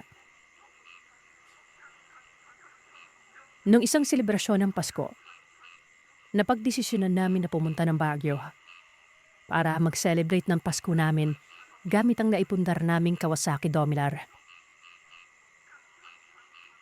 Bata pa lamang ako, Sir Seth. May mga karanasan na ako sa mga aswang. Lapitin niya ata akong talaga kahit noon pa. At nadala ko ito hanggang ako ay mag-asawa. Pero nitong lumaki ako, ang hindi ko malilimutan sa lahat. Excited at masaya kaming naglakbay loon sa norte. Naikot na kasi namin ang south nung kaya't nagtasundo kami ng aking mister na mag-celebrate ng aming Pasko sa Baguio. Kaya ang alamang, hindi kami nakapasok sa kadahilan ng mahigpit pa at may bilang ang mga turista nun. Para hindi masayang ang aming pag-alis nun. Gawa ng nagastosan na lang din namin yon. Napagdesisyonan namin mag-reroute at sa halip na sa Baguio kami kung saan hindi naman kami pinatuloy. Sa vegan na lamang namin napagtasunduang magpalipas ng Pasko. Ito ang aming unang paglalakbay sa norte. Kung kaya't hindi namin gamayanggan. Ginabi kami sa paglalakbay namin. Napadaan kami sa may parpeng La Union. Maulan nung gabi yun ko kaya't ang masaya sana naming road trip. Napalitan ng pag-aalala at kaba dahil hindi kami pamilyar sa lugar. Nadibago na nga kaming tunay dahil wala pang alas 6. Ay pila pakonpi na ng pakonpi ang mga taong aming matatanungan. Dagdag pa na ibang lingwahe na gamit nila. Umaasa namin kaming mag-asawa noon sa ways kung kaya't ang paglakas ng ulan ay naging pagsubok pa sa aming paglalakbay. Kumada pandilim, hindi pa rin kami nakakatagpo ng aming tutulugan. Hanggang mapadpad kami sa isang lugar na hindi naman kalibliban at sa paglakas ng ulan. Napansin ko ang isang matandang akay-akay ang kanyang bisikleta sa gilid ng kalsada. Ang matandang nito may puti-puting buhok na.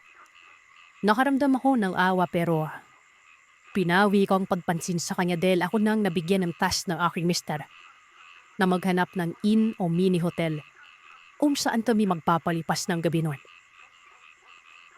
Napagod at giminaw kami ko kaya't nagtasundo kami magpapila sa isang tambubong doon.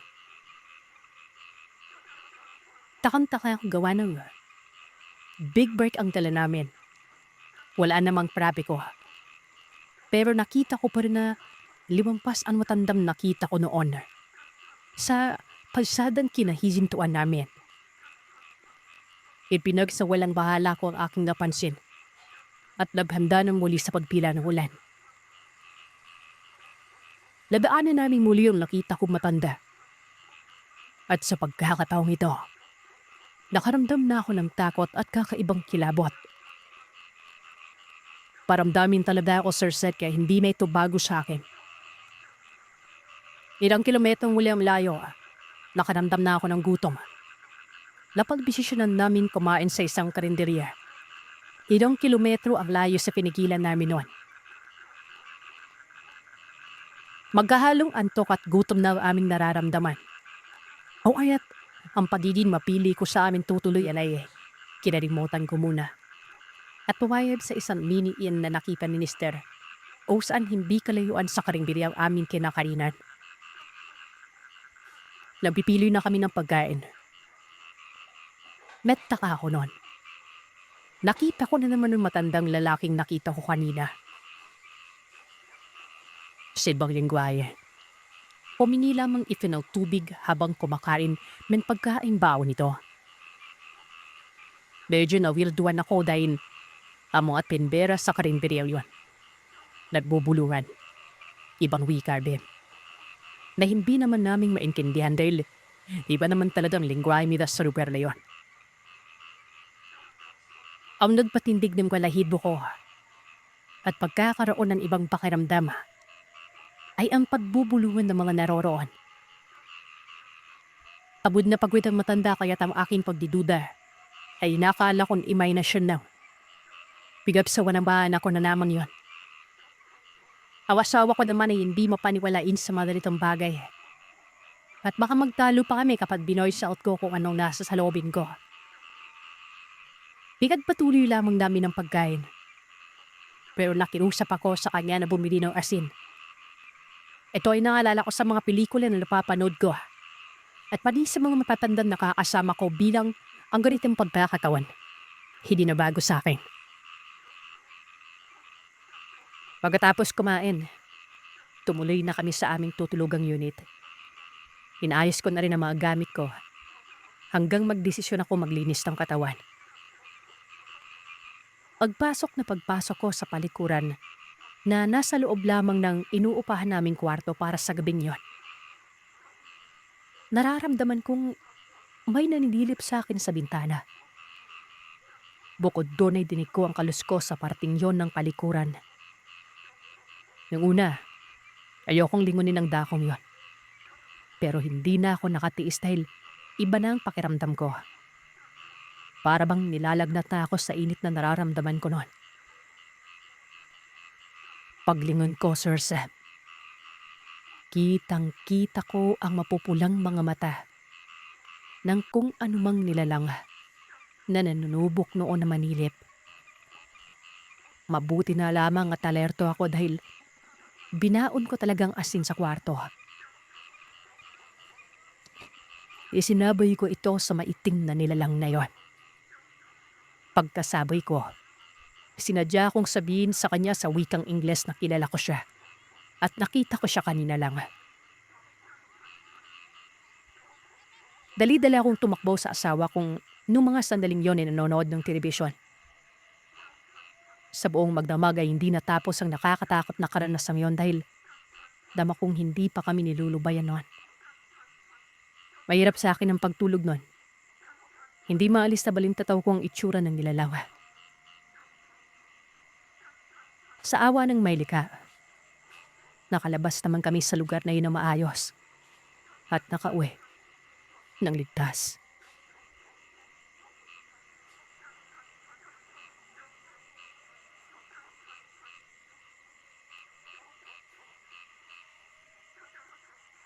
Nung bata pa ako, dinala ako ng papa ko sa isang beach resort sa May Mati, Davao. Kasama namin yung mga kamag-anak namin noon. Kapatid ng papa ko, kapatid ni mama. Ako, si mama at ang mga kapatid ko. May isang resort noon na maganda, tahimik.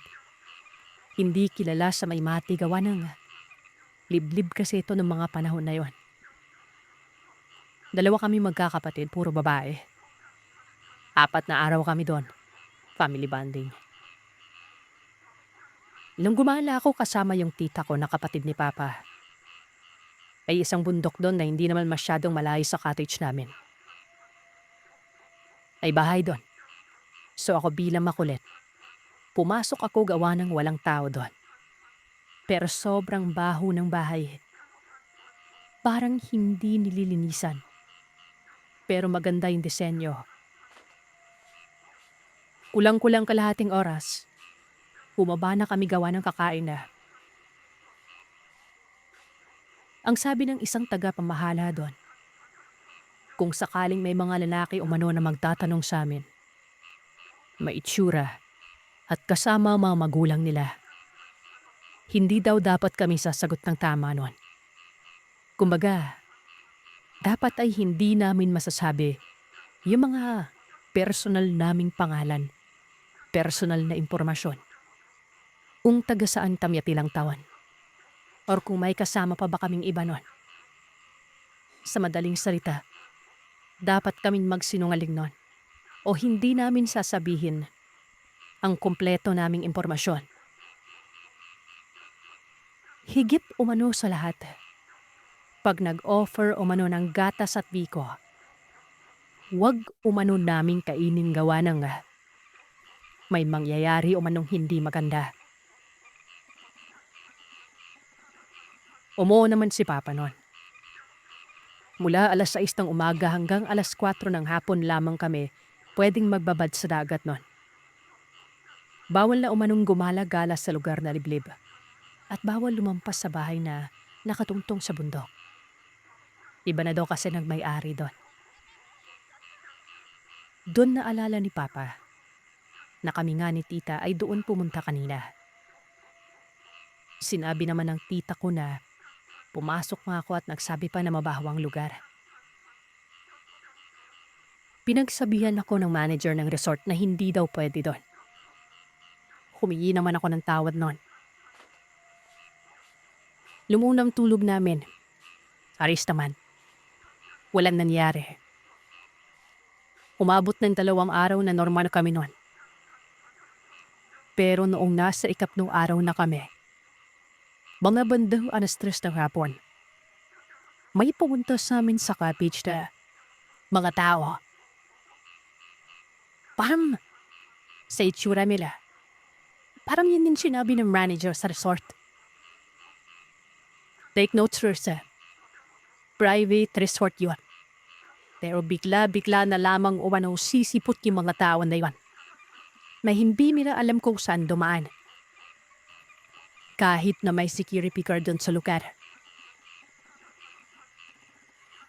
Kinausap ng mama ko ang mama ng mga maitsurang lalaking nagpakilalang sila Amanda, Imlanay, yung kapay si Ubing, at ang anak nilang sila Nestor at David.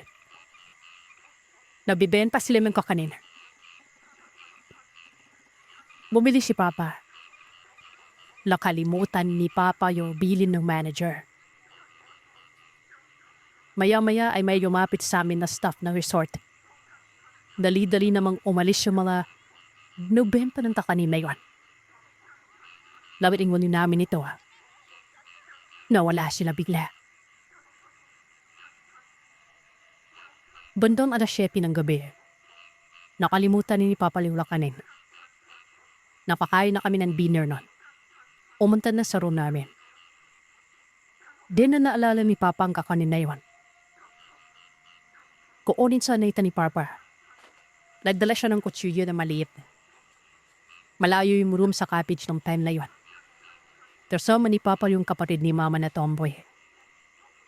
Bukod sa pagkuha sa kakanin, balak ni Papa na pumunta sa manager dahil open naman ng 24 hours yung service nila. Mag-extend kasi sana kami gawa ng gusto ni Papa mag-tour sa isla noon.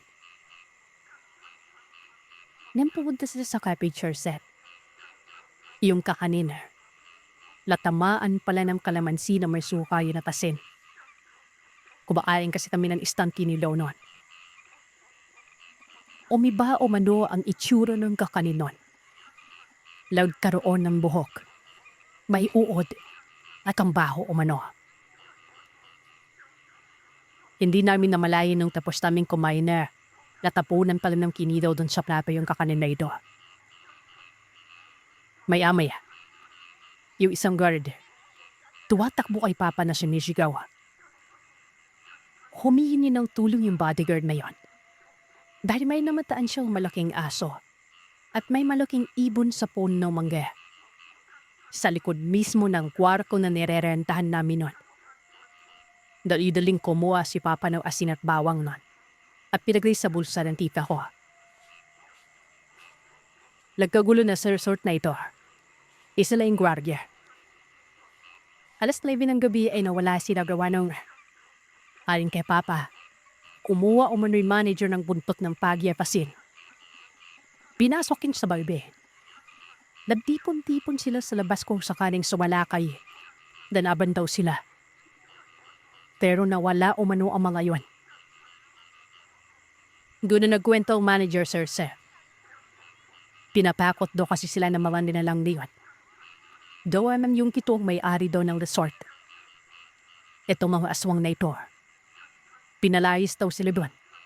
Kasi na, aswang daw sila. Kaya pala may bahay doon sa may bundok.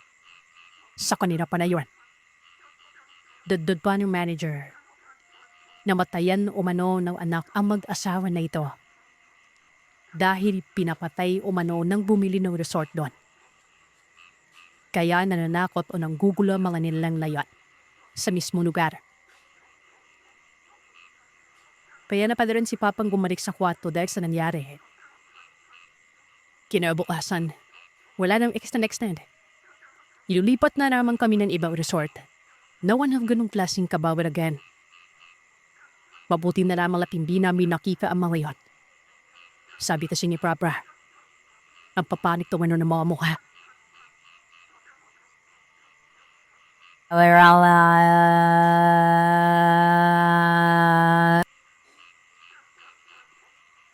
2003. Umuwi ang nanay ko na tawagin na lamang natin sa pangalang Neth. Galing siya sa Zamboanga City noon nagtatrabaho. Umuwi siya dito sa Pagadian. Nag-awal kasi sila ng Tatay Vin ko noon. Noong mga panahon na ito, nabuntis ni Tatay Vin si nanay. Kaya sila nag-away, Sir Seth. Gawa ng itong si tatay. Nalaman ni nanay na nakabuntis din ito ng ibang babae. Kaya naman nagpa siya ang nanay ko na umuwi na lamang doon sa lola ko. Pansamantala. Hanggang sa makapanganak na siya. Si Lola ay tawagin na lamang natin sa pangalang Martha. Meron itong sixth sense o madaling makaramdam. Dahil malalaman niya kaagad kung may maligno o may mga malaing ginhawa ba sa isang lugar. Madalas din siyang nakakangita ng kung anong elemento nun. Multo, mga aswang. Si Lola Marta po kasi anak ng isang albularyo nun na nagmula sa isla ng Siquijor.